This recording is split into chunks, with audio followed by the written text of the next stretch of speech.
नमस्कार, आप जुड़ चुके हैं खबर 24 आवर के साथ और इस वक्त मेरे साथ मौजूद है अधिवक्ता सलाउद्दीन अली जी। जी हाँ, जिन्होंने 20 दिसंबर 2021 को जो केस इनके पास आया था, गंभीर धाराओं में मुकदमा दर्ज हुआ था। अभियुक्त के ऊपर जो धाराएं थी वो 363, 366, 376 और पोक्सो अधिनियम के तहत जो है मुकदमा दर्ज हुआ था और उन्होंने बड़ा ही चुनौतीपूर्ण तरीके से इस मामले की पैरवी की और अभियुक्त को जो है दोष मुक्त यहाँ पर कोर्ट से कराया। जानते हैं आखिर क्या कुछ चुनौतियों का उनको सामना यहाँ पर करना पड़ा।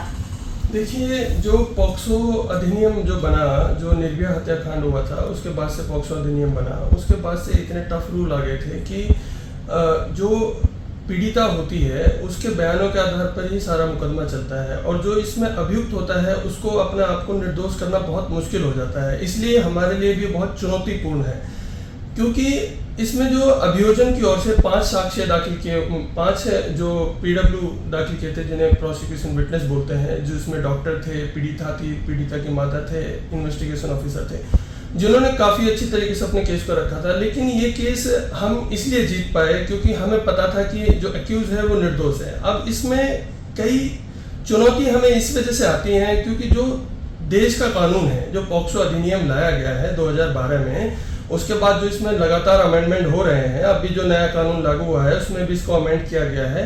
इसमें क्या होता है कि आपको एक तरीके से बाउंड कर दिया गया है, जो कि पूरी दुनिया में कहीं नहीं है। ये कानून जिस तरीके से बनाया गया है कि कोई भी कानून जिसमें अगर जज को लगता है कि आप गिल्टी तो हो पर आप थोड़े गिल्टी हो, मान लीजिए कि आपने गुनाह किया है, थोड़ा सा गुनाह किया है, तो जज मजबूर है कि आपको 20 इयर्स का प्रिजन देगा ही देगा।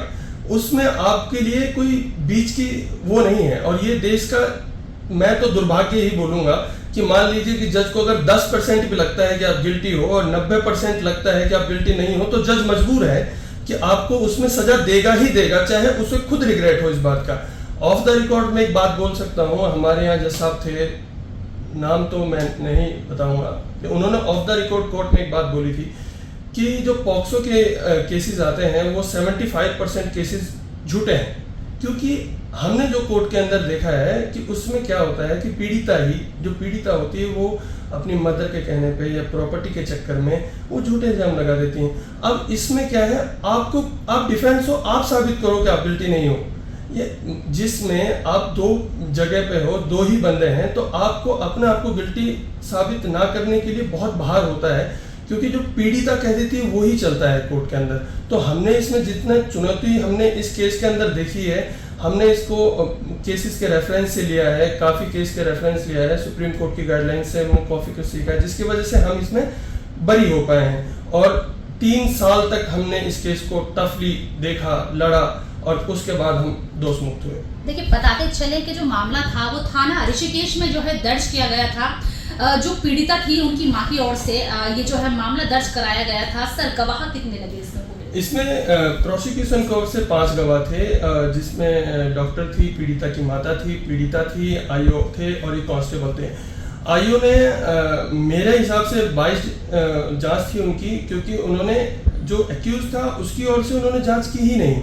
आप क्या करते हैं, आपको अपनी चार्जशीट दाखिल करनी है, एक्यूज को न्याय मिले ना मिले ये नहीं देखता है इंस्पेक्टर, उसे अपना टारगेट पूरा करना होता है, क्योंकि उसको बाउंड हो जाता है कि एक कंप्लेंट हो रही है तो 60 दिन के अंदर अंदर एफआईआर लॉन्च करनी होगी, और एफआईआर नहीं, उसको चार्जशीट दाखिल करनी होगी। हीनियस क्राइम में 90 दिन तक चला जाता है। लेकिन मसला ये हो जाता है कि जब आपको बाउंड कर दिया है किसी चीज में, तो आप उसे न्याय की तरफ नहीं लेके जाओगे, आप उसे टारगेट की तरह देखोगे, वरना आपका डिमोशन हो सकता है, एसएसपी साहब तलब कर सकते हैं। तो आप क्या करते हैं कि आपने उसमें आधी अधूरी जांच करी, जबकि मेरे खिलाफ कोई उसमें एविडेंस था ही नहीं, लेकिन आपने फिर भी मुझे एक्यूज बना दिया।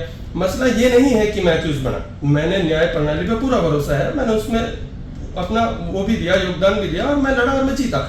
मसला ये है कि मान लीजिए कि मैं तो चलो बरी हो गया, जो इतने केसेस ऑलरेडी पेंडिंग पड़े हैं पॉक्सो में, मैं ज्यादा दूर की बात नहीं करूंगा, मैं आज का ही एक जजमेंट बता देता हूं। सुप्रीम कोर्ट का लेटेस्ट जजमेंट है, कल मनीष सिसोदिया साहब को जमानत मिली, तो उसमें साहब ने, 2 जस्टिस साहब हमारे, उन्होंने क्लियरली बोला है कि जो ट्रायल कोर्ट है और जो ये हाई कोर्ट है, ये भूल गए हैं कि जेल में भेजना एक अपवाद है, जबकि जमानत एक नियम है। मनोरंजन गोस्वामी की रूलिंग साफ साफ कहती है, लेकिन आप क्या कर रहे हैं, आप सिर्फ बेल डिनाई कर रहे हैं।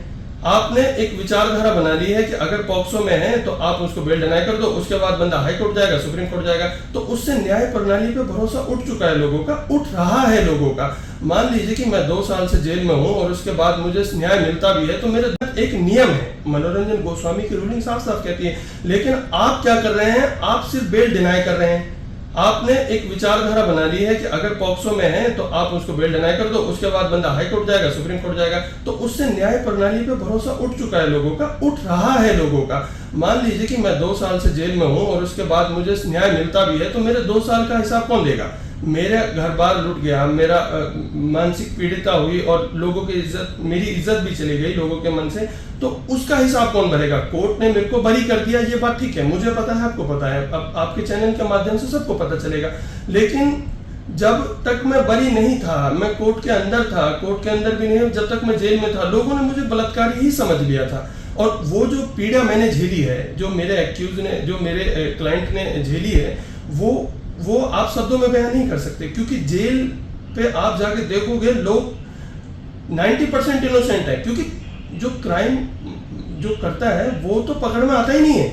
और यही हमारे देश का दुर्भाग्य है कि उनको पकड़ के बैठा हुआ है, जो जिनको पकड़ना चाहिए वो उनको पकड़ती नहीं है पुलिस। तो इसीलिए ये जो गैप जो बनता जा रहा है न्याय प्रणाली में, आप ट्रायल लड़िए, ट्रायल के दौरान आप बेल दीजिए, उसके बाद अगर मेरे को सजा मिलती है तो जेल में कीजिए। आपने मेरे को पहले ही जेल में कर रखा है, तो आप ट्रायल ही क्यों लड़वा रहे हैं? तो ये चीजें ना बहुत डिफिकल्ट होते जा रही है, क्लाइंट को भी समझाना बहुत मुश्किल हो जाता है, वकील के ऊपर ही सारा भार पड़ रहा है। तो ये हमारे लिए थोड़ा चुनौतीपूर्ण है। तो इस केस में कहीं ना कहीं कहा जाए, क्या कुछ पुलिस की तरफ से खामियां देखने को मिली जो इतना लंबा समय लगा? लंबा समय इसलिए लगा कि पुलिस ने तो अपनी चार्जशीट दाखिल कर दी, लेकिन पुलिस ने इन्वेस्टिगेशन नहीं करा। इन्वेस्टिगेशन इस बिना पे मैं बोलूंगा कि मैं चंडीगढ़ में काम करता हूँ, लड़की ऋषिकेश की है, लड़की नाबालिग है। चंडीगढ़ वो कैसे पहुंच जाती है, चंडीगढ़ वो पहुंची है नहीं पहुंची है, आपने कोई नक्शा नहीं दिया है कि कहाँ रुकी है, किसके पास रुकी है, उसके बाद आपने मेडिकल करवाया है, कितने दिनों बाद करवाया है, फिर मेडिकल में क्या ट्रेस हुआ है, कुछ नहीं बताया आपने दाखिल कर दी चार्जशीट। अब उनको तो ये था कि उनका तो काम पूरा हुआ, न्याय प्रणाली देखेगी। कोर्ट में हमको बर्डन पड़ता है इस चीज का, और उसका भार झेलता है अभियुक्त। पीड़िता आती है, अपने बयान देती है, चली जाती है। जो ट्रायल लड़ना होता है वो मैं लड़ रहा हूँ, मतलब मेरा कहने का मतलब क्लाइंट लड़ रहा है। अब आपने इस केस में जो मेडिकल दिया, मेडिकल 0 था, मेडिकल में कोई एविडेंस नहीं था, लेकिन फिर भी मेरे को बेल लेने में भी बहुत टाइम लग गया। उसके बाद आज भी मेरे पास ऐसे कई केसेस हैं जिनमें मेडिकल में कुछ नहीं है, लेकिन पीड़िता का बयान है। ये भी मैं ऑफ द रिकॉर्ड एक बात बताता हूँ कि एक जज साहब ने एक कोर्ट की थी बात में कि अगर एक कटघरे में पीड़िता है और एक कटघरे में साक्षात भगवान भी आ जाएं, तो पॉक्सो ये कहता है कि जो पीड़िता कहेगी वो ही माना जाएगा, भगवान की भी गवाही नहीं चलेगी। तो आपने इतना टफ बना दिया है। मान लीजिए कि पीड़िता को किसी ने बहका रखा है, किसी ने उलझा दिया है, कुछ कह दिया है, किसी के बहकाव में आकर उसने बयान दे दिया, तो आपने सीधा उसे 20 साल की सजा दे दी। तो आपने तो मेरे को जीते जी खत्म कर दिया। तो जीने का अधिकार जो मेरा फंडामेंटल राइट है वो कहाँ गया? 20 साल का मैं जेल में रहूंगा, उस दौरान मेरे को ना बेल मिलती है, ना ट्रायल के दौरान बेल मिलती है, और मैं अगर गिल्टी भी नहीं हूं फिर भी पीड़िता के बयान पर आपने मेरे को सजा दे दी, तो मेरा जीने का अधिकार कहाँ गया? मैं 7 जन्म वाला तो हूं नहीं, मैं तो एक ही जन्म के आधार पर जीऊंगा। तो मैं न्याय प्रणाली पे आपने जेल बनाया है सिर्फ सुधार के लिए। 20 साल में जेल में रहूंगा तो क्या आप गारंटी दे सकते हैं कि मैं सुधर के आऊंगा, या मेरे दिमाग में क्या चल रहा होगा उस समय? क्योंकि मेरी जिंदगी तो तबाह हो चुकी। ये केसेस का रेफरेंस ही दे रहा हूं मैं। आतंकवादी के केस में पकड़ा गया था एक केस को, नाम मेरे को याद नहीं है, जयपुर की कोर्ट थी। 23 साल बाद उनको बरी किया गया, जब तक उनकी माँ मर चुकी थी, उनके फादर की डेथ हो चुकी थी, उनका घर पूरा टूट चुका था।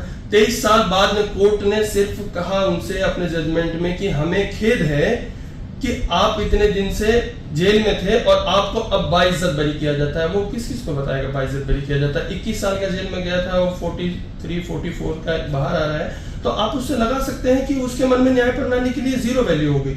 और वही हम नहीं चाहते हैं, क्योंकि हम लॉ ऑफिसर्स हैं, हमें पता है कि हम अधिवक्ता होने के नाते हम इतना समझ सकते हैं कि आपको इतना पता होना चाहिए कि हम सिर्फ इस फेथ के लिए बैठे हैं कि हमें न्याय प्रणाली पे भरोसा नहीं उठने देना चाहिए, ना ही क्लाइंट का, ना ही एक्यूज का, और ना ही पीड़िता का। हम सबकी तरफ से अपना पक्ष रखेंगे, जो हक में है, जो न्याय की तरफ है, हम उसकी तरफ खड़े हैं। और अधिवक्ता का काम भी यही होना चाहिए, हम न्याय की तरफ ही रहेंगे और इस केस में भी न्याय की जीत हुई है। देखिए सर ने न्याय की जीत की बात कही है और उन्होंने कई सारी चुनौतियों का भी सामना किया, कई सारी चीजें हमें बताई, लेकिन सर डिफेंस आप थे उसमें, तो क्या कुछ आपकी तरफ से जो है एविडेंस रखे गए कोर्ट में? मैंने एविडेंस के तौर पे जब प्रोसिक्यूशन की विटनेस से क्रॉसेस किया था, उनकी जो जिरह हुई थी हमारी, तो हमें पता चला कि वो सीधा सीधा झूठ बोल रहे हैं। ना पीड़िता के बयान उनको सपोर्ट किया था, ना ही उन्होंने 164 के जो बयान सीआरपीसी के अंतर्गत दिए थे वो भी बिल्कुल, हमने जब पीड़िता से पूछा तो वो कहानी थी। उसके बाद जब हमने आयु से सवाल किए तो वो इन्वेस्टिगेशन करने के लिए चंडीगढ़ कभी गए नहीं। तो मेरे सवालात में यही आया था कि वो डेटिस में कंफ्यूज थे कि ये डेट थी, वो डेट थी, मैं गया था, मेरे साथ कौन कौन गए थे, वो नहीं बता पाए। उसके बाद जब हमने डॉक्टर से पूछताछ की, डॉक्टर ने कहा कि भाई मैंने जो ट्रेसेस लिए थे, जितने भी मैंने टेस्ट किए थे उनके, वो सारे नॉर्मल रिपोर्ट्स थी। उसके बाद भी मैंने जब पूछा था सेक्सुअल असोल्ट के बारे में, इस चीज़ के बारे में, तो उन्होंने कहा कि मैं इसमें कोई डेफिनेट राय नहीं दे सकती, मेरे राय से मैं नहीं बता सकती कि ऐसा कुछ हुआ था या नहीं हुआ था। आप सस्पेंस पे चल रहे हो, 3 साल ट्रायल चल रहा है, जबकि एफटीएससी कोर्ट है, आप फास्ट ट्रैक कोर्ट में बैठे हैं। तो मेरा ये मानना है कि मेरी इस वजह से मेरी जीत नहीं है, ये एक न्याय की जीत है, क्योंकि मेरा ये मानना है कि हमने जो प्रोसिक्यूशन के विटनेसों से सवाल जवाब किए, उसमें वो उन्होंने अपनी स्टोरी पे कहीं वो टिक ही नहीं पाए, जिसकी वजह से हमारी जीत हुई। देखिए बता दें कि जो ये केस था, जैसे मैंने आपको बताया, 30 जुलाई 2024 को इसमें जजमेंट आया है। और जजमेंट क्या है आखिर सर इसका पूरा? जजमेंट ये आया है कि जो माननीय जज हमारे हैं पॉक्सो कोर्ट के, उन्होंने स्पष्ट तौर पे ये 15 पेजेस का जजमेंट है, उनमें पूरा प्रोसिक्यूशन की स्टोरी और डिफेंस का जो भी हमने देखा था एक केस, उसमें ये जजमेंट ये आया है कि जो प्रोसिक्यूशन के एलिगेशंस थे, जो हमारे ऊपर एफआईआर हुई, चार्जशीट दाखिल हुई, वो सारा निराधार थी, तो उसमें कोई बेस था ही नहीं।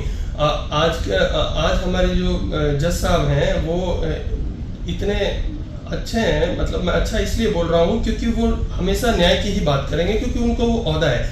तो उन्होंने सारी स्टोरी देखी, सारे एविडेंस देखे, एविडेंस की बुनियाद पे मेरे को बरी किया गया। मेरे ऊपर 363 आईपीसी, 366 आईपीसी, 376 और 5/6 लगा हुआ था पॉक्सो, तो सब ने मेरे को सब में बरी किया है, सारी धाराओं में मेरे को बरी किया गया है। उसकी वजह भी यही है कि मेरे ऊपर एक भी धारा प्रूफ नहीं होती है, और मैंने उसी हिसाब से इसमें जिरह की थी और हम बरी हुए। चलिए बहुत बहुत धन्यवाद सर हमसे बात करने के लिए। शुक्रिया। तो बिल्कुल आपने सुना, हमारे साथ अधिवक्ता सलाउद्दीन अली जी मौजूद थे, जिन्होंने इस केस की पैरवी की और लगभग 3 साल बाद जो है जिन पर आरोप लगे थे उनको जो है निराधार कर दिया गया है कोर्ट के द्वारा। जो अभियुक्त था उनको दोषमुक्त यहाँ पर कर दिया गया है। और कहीं ना कहीं जो हमारे साथ अधिवक्ता जी थे उन्होंने कई सारी चीज़ें हमें यहाँ पर बोली है कि न्याय प्रणाली तो हमारी ठीक ही चल रही है, लेकिन जब पुलिस इन्वेस्टिगेशन होती है तो उसमें कहीं ना कहीं बहुत समय लग जाता है, तो इसमें सुधार की कहीं ना कहीं जो है आवश्यकता है।